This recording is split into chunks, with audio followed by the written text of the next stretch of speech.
कहानी की शुरुआत में हमें ये बताया जाता है कि क्रिमिनल्स को इस सोसाइटी में रहने का कोई राइट नहीं है और ऐसे लोगों के रहने के लिए एक जगह बना दी जाती है जो कि एक काफी बड़ा रेगिस्तानी इलाका था। और जो लोग बगावत करते हैं यानी उन लोगों का नाम होता है बैड बैचर्स। उनकी पहचान के लिए उन्हें स्पेसिफिक नंबर्स दे दिए जाते हैं। उस एरिया में दो ग्रुप्स होते हैं, एक होता है नॉर्मल इंसानों का ग्रुप और दूसरा होता है कैनिबल्स का ग्रुप। फिर हम देखते हैं कि कुछ पुलिस ऑफिसर्स एक लड़की को यहाँ पर लेकर आते हैं और यहाँ पर हम ये जान पाते हैं कि उस एरिया में ऑलमोस्ट 5000 से ज्यादा लोगों को लाकर छोड़ा होता है। वो लोग वहाँ से भाग ना पाए इसीलिए उनके लिए स्टील नेट की एक वॉल लगाई होती है। वहाँ पर जिस लड़की को भी वहाँ पर लाया गया था उसका नाम था आर्लिन। वो लड़की आगे बढ़ती है तो वहाँ पर वो एक बोर्ड देखती है जिस पर लिखा था कि बोर्ड के बाद जो एरिया है वो अमेरिका के अंडर नहीं है, यानी उस एरिया में जिस इंसान के साथ भी जो भी हादसा होगा अमेरिका उसका रिस्पॉन्सिबल नहीं होगा। आर्लिन के पास एक पेज भी होता है जिस पर लिखा हुआ था find the dream find the comfort. इस मैसेज में कंफर्ट वो जगह थी जहाँ डेजर्ट पर वो बैड बैचर्स रहते थे। कुछ दूर आने के बाद आर्लिन को एक कार दिखाई देती है जो कि खराब थी। रेस्ट करने के लिए आर्लिन कुछ टाइम के लिए उस कार में बैठ जाती है, लेकिन उसे ये पता नहीं चल पाता कि कोई उसकी तरफ आ रहा है। लेकिन जब उसे इस बात का रियलाइज होता है तो काफी देर हो चुकी थी क्योंकि वो लोग आर्लिन को पकड़ लेते हैं। आर्लिन को जब होश आती है तो वो खुद को बंधा हुआ पाती है।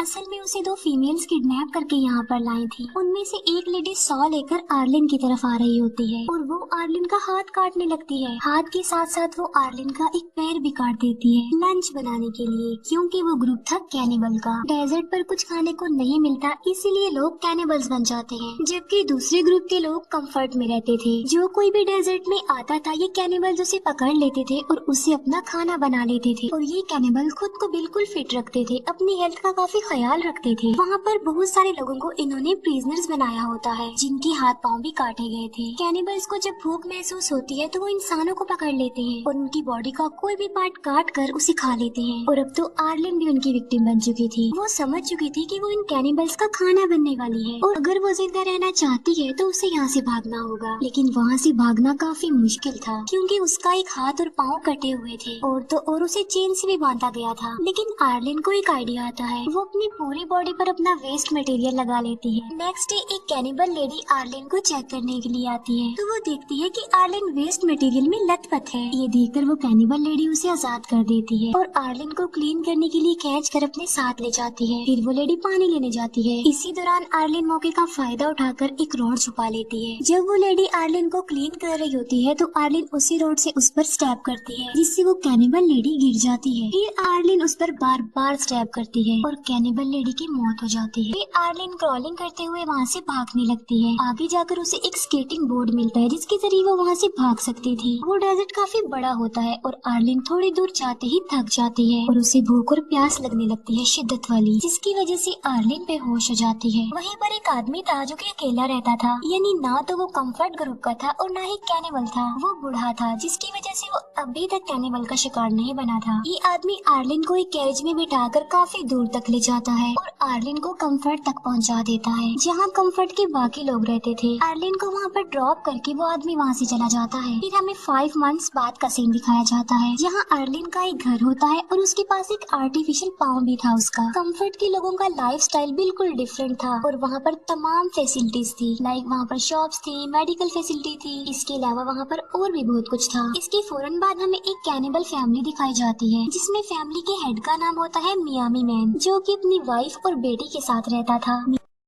मियामी मैन एक काफी अच्छा पेंटर था जो उस वक्त अपनी बेटी का स्केच बना रहा होता है। मियामी मैन एक लड़की के पास जाता है जिसे उसने प्रिजनर बनाकर रखा हुआ था और वो उसे मार डालता है। डिनर करने के लिए उस लड़की की बॉडी के टुकड़े टुकड़े कर देता है। फिर वो फैमिली रात का खाना खाती है। नेक्स्ट डे हम देखते हैं कि आर्लिन अपसेट थी क्योंकि वो अपने हाथ और पाँव को खोकर काफी दुखी होती है। उस वक्त वो अपनी बॉडी के पार्ट्स को मिस भी कर रही होती है। ये सोच रही होती है कि अगर उसकी बॉडी पूरी होती तो वो कितनी अच्छी लगती। साथ साथ उसे कैनिबल्स पर गुस्सा भी आ रहा था क्योंकि आखिर उन्हीं की वजह से वो ऐसी हुई थी। कैनिबल से बदला लेने के लिए वो एक गन लेती है और वहाँ से निकल जाती है। कंफर्ट से निकलने का एक दूसरा रास्ता भी होता है और वो दूसरे रास्ते को ही यूज करके वहाँ से निकलती है। मियामी मैन की वाइफ घर का कुछ सामान लेने का सोचती है, इसीलिए वो अपनी बेटी को भी साथ ले जाती है। दोनों माँ बेटी पुराने सामान में से जरूरी सामान ढूंढ रही होती है, लेकिन आर्लिन कुछ दूरी से उन्हें देख लेती है और वो उन लोगों के पास जाती है। आर्लिन को जब ये बात पता चलती है कि वो दोनों कैनिबल है तो वो डिसीजन लेती है उन्हें मार डालने का। मियामी की वाइफ उसे कहती है कि प्लीज हमें जाने दो, हमने तुम्हारा कुछ नहीं बिगाड़ा है, मगर आर्लिन उसकी एक नहीं सुनती, बल्कि वो कहती है कि मैंने भी तुम जैसे कैनिबल लोगों से अपनी जान की भीख मांगी थी, लेकिन उनको मुझ पर तरस नहीं आया, बल्कि उन्होंने मेरा एक हाथ ही काट दिया। ये कहते ही आर्लिन मियामी की वाइफ को शूट करके मार डालती है। मियामी की वाइफ जब मर जाती है तो उसकी बेटी को कुछ समझ नहीं आता कि आखिर मेरी मदर को क्या हो गया है, क्योंकि वो कुछ भी नहीं बोल रही है। बच्ची को अकेला देखकर आर्लिन को उस पर तरस आ जाता है और वो डिसाइड करती है कि वो इस बच्ची को नहीं मारेगी। वो उस बच्ची को अपने साथ कंफर्ट एरिया में ले जाती है। इन दोनों को कंफर्ट जाते हुए वो अकेला आदमी देख लेता है। कंफर्ट में उस बच्ची को एक रैबिट पसंद आ जाता है, इसीलिए आर्लिन उस बच्ची के लिए वो रैबिट परचेज कर लेती है। बाद में आर्लिन उस बच्ची को अपने ही घर ले जाती है। शाम होने वाली थी और मियामी की वाइफ और बेटी अभी तक घर नहीं आए थे, इसीलिए उसको फिक्र हो रही थी। मियामी मैन उन दोनों को ढूंढने के लिए निकल पड़ता है। वो उसी जगह पर जा पहुंचता है जहाँ पर पुराना सामान पड़ा हुआ था। वो देखता है कि उसकी वाइफ की डेड बॉडी को कौवे खा रहे हैं और उसकी बेटी भी लापता थी। उसका कुछ भी पता नहीं चल पा रहा था कि वो कहाँ गई। सडन मियामी की नजर उस अकेले आदमी पर जाती है जो कि पुराने सामान के पास खड़ा हुआ कुछ ढूंढ रहा होता है। मियामी उस आदमी को अपनी बेटी का स्केच दिखाता है और ये पूछता है कि क्या आपने इसे कहीं पर देखा है। वो आदमी मियामी को कहता है कि ठीक है, मैं तुम्हें बता देता हूँ कि तुम्हारी बेटी कहाँ पर है, लेकिन उसके लिए एक शर्त है और वो ये कि तुम मेरा भी सेम ऐसा स्केच बनाओ। अब क्योंकि मियामी के पास और कोई ऑप्शन नहीं होता, इसीलिए वो उस आदमी का भी स्केच बना देता है। फिर वो आदमी मियामी को एक क्लू देता है। वो उसकी बेटी के स्केच पर लिख देता है फाइंड कंफर्ट। ये उस तरफ इशारा था, यानी उसकी बेटी कंफर्ट में है। रात को अर्लिन उस बच्ची को एक क्लब में लेकर जाती है जहाँ पर कंफर्ट एरिया का सबसे ज्यादा रिच आदमी होता है, जिसका नाम होता है दी ड्रीम। ड्रीम को सब लोग वहाँ पर अपना हीरो समझते थे, क्योंकि वो अकेला ही पूरे कंफर्ट में ड्रग्स सप्लाई करता था। अजीब बात ये थी कि उस ड्रग में एक किस्म का मैजिक था और जो आदमी उस ड्रग को लेता था वो अलग ही दुनिया में खो जाता था। उसका माइंड अलग ही डायरेक्शन में चलने लगता था। ऐसा फील होता है कि जैसे इंसान ड्रीम में आ गया है, इसीलिए तो उस आदमी का नाम ड्रीम होता है। और ड्रीम कंफर्ट का मेयर भी था। पार्टी में ड्रीम सबको ड्रग देता है। उस वक्त आर्लिन भी एक ड्रग ले लेती है। इसी दौरान मियामी की बेटी का रैबिट उसके हाथ से छूट जाता है और वो उसे लेने जाती है। इसी कोशिश में वो बच्ची आर्लिन से काफी दूर चली जाती है। वो बच्ची ड्रीम के पास पहुंच जाती है और वो उसे अपने साथ ले जाता है।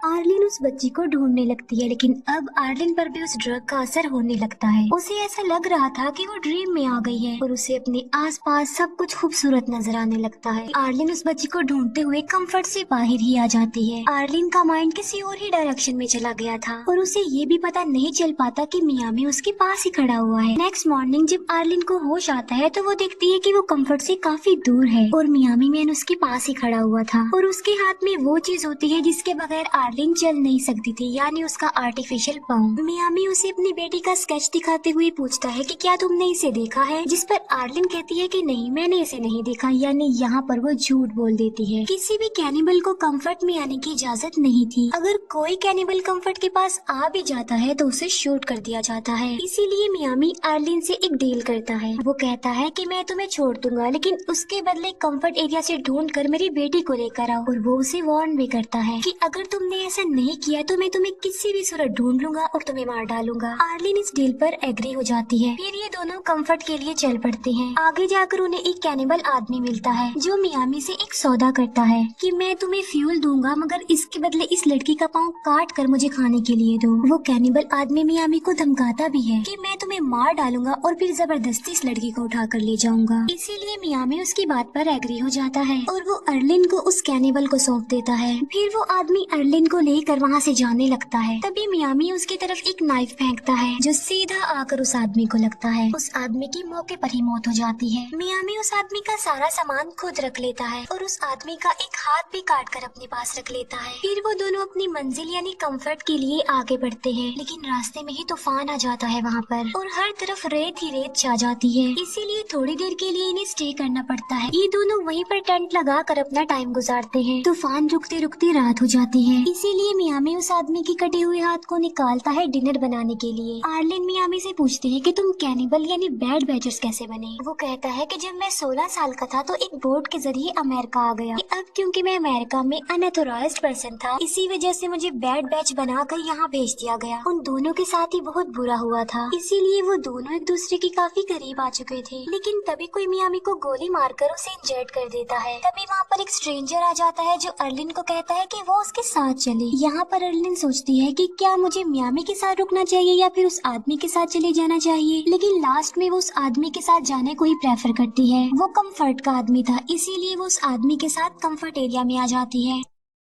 लेकिन कंफर्ट में आने के बाद उसे अच्छा फील नहीं हो रहा था। कंफर्ट में आकर वो खुश नहीं थी। वो उस टाइम को याद कर रही थी जब मियामी ने उसकी जान बचाई, उसका ख्याल रखा। जो टाइम उन्होंने साथ गुजारा था, अर्लिन उसे बड़ा मिस कर रही थी क्योंकि वो मियामी को लाइक करने लग गई थी। इसीलिए वो फैसला करती है कि वो मियामी के पास वापस चली जाएगी और उसी के साथ ही रहेगी। इसीलिए अर्लिन उसी जगह पर पहुंच जाती है। वहाँ पर उसे मियामी तो नहीं मिलता, लेकिन उसकी नोटबुक मिल जाती है जिस पर वो स्केचेस बनाता था। अर्लिन उस नोटबुक को उठा लेती है और वापस कंफर्ट में आ जाती है। वो अकेला आदमी डेजर्ट में बिल्कुल अकेला बैठा हुआ था। तभी वो देखता है कि कुछ दूरी पर बहुत सारे कौवे उड़ रहे हैं और वो समझ जाता है कि वहाँ पर जरूर कुछ न कुछ है। पास जाकर चेक करने पर वो देखता है कि वहाँ पर मियामी बेहोश पड़ा हुआ है। वो मियामी की मदद करता है। वो एक कौवा पकड़ता है और मियामी को खिलाता है ताकि उसे थोड़ी ताकत मिले। दूसरी तरफ अर्लिन मियामी की नोटबुक देख रही होती है जिसमें डिफरेंट टाइप्स के स्केचेस बने हुए थे। उन स्केचेस में एक स्केच मियामी की बेटी का भी था। अर्लिन फैसला करती है कि वो किसी भी सूरत में उस बच्ची को ढूंढ लेगी। वो मियामी की बेटी का स्केच लेकर सारे कंफर्ट वालों से पूछती है कि क्या किसी ने उसे देखा है, मगर किसी ने भी उस बच्ची को नहीं देखा होता। थक हार कर अर्लिन एक जगह पर बैठ जाती है। फिर वो देखती है कि कुछ लेडीज ड्रीम के घर से बाहर आ रही हैं। वहीं पर एक लेडी के साथ मियामी की बेटी भी होती है। यहाँ पर हम ये जान पाते हैं कि असल में ड्रीम ने मियामी की बेटी को अडॉप्ट कर लिया था क्योंकि उसकी कोई औलाद नहीं थी। अब फाइनली अर्लिन को पता चल जाता है कि आखिर मियामी की बेटी कहाँ पर है, लेकिन वो सोचती है कि मैं उस बच्ची को कभी भी वापस नहीं ला सकूंगी क्योंकि ड्रीम बहुत पावरफुल है, उसके पास सारी अथॉरिटी है और वो ऐसा नहीं होने देगा। उसे एक आइडिया आता है और वो ड्रीम के पैलेस पे जाती है। पैलेस में बहुत सारी औरतें ड्रग्स बना रही थी। ड्रीम वहाँ आकर बताता है कि आज वो जो कुछ भी है इस ड्रग की वजह से है। अर्लिन कहती है कि मैं भी इन औरतों की तरह इस पैलेस में काम करना चाहती हूँ, जिस पर ड्रीम इस बात पर राजी हो जाता है। एक लेडी अर्लिन को एक रूम में ले जाती है जहाँ पर अर्लिन वॉशरूम का बहाना बनाकर चुपके से अपने नकली पाँव में से गन निकाल लेती है। वो उस लड़के को गन पॉइंट पर लाकर प्रिजनर बना लेती है। वो ड्रीम को कहती है कि अगर तुम बच्ची को छोड़ दोगे तो मैं इस लेडी को छोड़ दूंगी। वो लेडी ड्रीम की वाइफ थी, इसीलिए ड्रीम को उसकी बात माननी पड़ती है। अर्लिन, वो लेडी और वो बच्ची तीनों एक कैरेज में बैठकर वहाँ से जाने लगते हैं। कंफर्ट एरिया से बाहर आने के बाद अर्लिन उस लेडी को छोड़ देती है और जाने देती है। फिर अर्लिन और वो बच्चे डेजर्ट की तरफ आगे बढ़ते हैं। आगे जाकर उन्हें मियामी मैन भी मिल जाता है जो कि उस अकेले आदमी की हेल्प की वजह से काफी बेटर हो गया था। अर्लिन उस बच्चे को मियामी मैन के हवाले कर देती है और वो मियामी को कहती है कि प्लीज मुझे भी तुम अपने साथ ले चलो। मियामी उसे कहता है कि ऐसा नहीं हो सकता। वो उसे काफी समझाने की कोशिश करता है। वो कहता है कि हमारी दुनिया में तुम्हारे लिए मौत के सिवा और कुछ नहीं है क्योंकि हम कैनिबल हैं और तुम किसी न किसी दिन कैनिबल का खाना बन सकती हो। इसीलिए तुम्हारे लिए बेहतर है कि तुम अपने ग्रुप यानी कंफर्ट में चली जाओ। अर्लिन कहती है कि नहीं, मैं वापस नहीं जाऊंगी। वो कहती है कि मुझे इससे कोई फर्क नहीं पड़ता कि तुम कैनिबल हो, मुझे बस तुम्हारा साथ चाहिए। मैं तुम्हारे साथ रहना चाहती हूँ क्योंकि मैं तुम्हें लाइक करती हूँ। मियामी की बेटी उसे कहती है कि मुझे भूख लगी है और मैंने नूडल्स खाने हैं, ना कि गोश्त खाना है। अब वहाँ पर तो नूडल्स मिल नहीं सकते थे, इसीलिए मियामी में उसके खरगोश को मार डालता है और वो ही उसे खिला देता है। वो लोग हैप्पी लाइफ गुजारने लगते हैं और यहीं पर ये मूवी एंड हो जाती है। Thank you for watching.